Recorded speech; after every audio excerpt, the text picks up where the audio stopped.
Richard, we heard the other day you've been kind of working at both safety spots a bit lately. What's that been like? Kind of, I guess, maybe taking on more of a cerebral role and learning more about those positions this spring. It's been a great experience being able to open my mind to a new position, expanding my role on this team.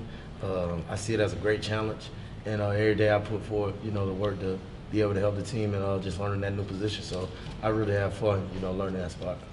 How much have you put on in the off season? It looks like you've been more physical since the Sugar Bowl. Maybe the effort to beef up the tackling or strength. What have you done in that? Oh yeah, definitely. That was a point of emphasis doing off season training. Try to put on at least 15 pounds. So since January, I have put on 12 to 15, and just keeping on both. Being able to be more physical at the point of attack and tackling. Going back to my fundamentals.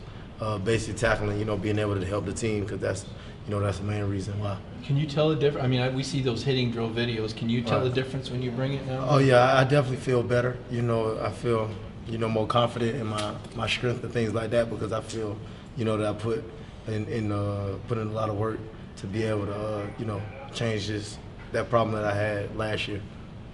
Richard, Kirby, hadn't been shy about challenging you. I mean, he's always challenged you, and he was talking about you the other day about wanting you to be better with your assignments and things like that. Where are you at in that regard? And how does a guy like you respond to being challenged? Like oh yeah, as far as that, I just I take on the challenge. I love taking on the challenge.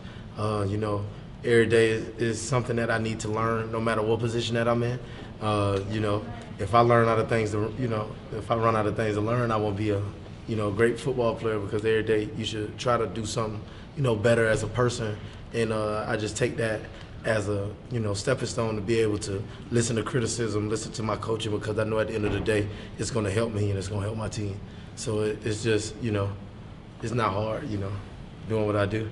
Richard, you've always kind of been Kirby's project, though, haven't you, in a lot of respects? Oh, yeah. That position he did, and when he played and everything, so that kind of comes into it a little bit when it comes between him and you. Oh yes, sir, definitely. I feel like I'm, his project and things like that.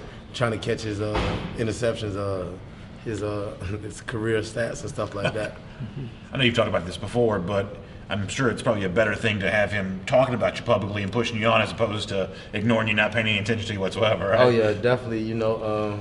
When that happens, when somebody ignores you, you're not in a really good spot. So I see that as, Coach still, give me a chance and working forward with me, and I try my best to, to do more and, be able to help the team. Did you anticipate, JR maybe moving on, and that you kind of taking over some of that secondary captain kind of role this year? And then, and the second side of that is obviously he didn't. So the two of you have worked together pretty closely, so that's probably a pretty comfortable fit. Oh yeah, definitely. I didn't really, think that he was going to leave or nothing like that. I didn't have no, worries about that. I just knew if he did leave, that I have to, step my role up on that back end, like you said, being able to, help the young guys. We got a lot of new people coming in, and a lot of people that left last year with a lot of experience, and Dre and things like that.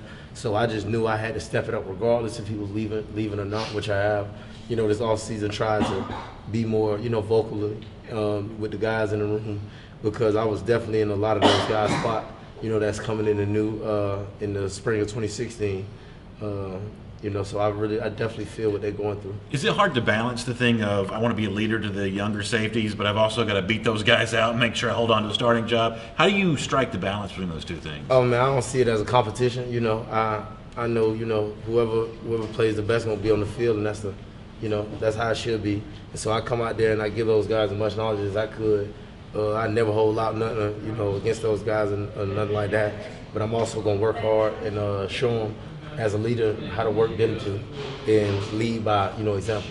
What's been, we talked to Michael Barnett, I think, on the first day of spring. You said he was impressed with Lewis, his work ethic and that. What's been your impression of Lewis and kind of bringing him along? He's definitely, he's a guy that listens more than he talks, so that's always a good thing. He learns quick. He's also learning two positions, just like me, so we really, going through the same things. And when we walk through and we do drills and stuff like that, I sit there and I talk to him and tell him, such and such and this, and, help him out, because he's a great guy. He gives all his effort that he has. He's smart. He's got a lot of range as a safety, and he's able to come up and hit. So that's definitely something that we can use here at Georgia. You mentioned that range, but then you also kind of look at him, and he's kind of one of the bigger dudes in that group too. Right. I mean, how does that help you? You know, as a guy who's kind of made your bread on being able to be everywhere and Right. cover a lot of ground.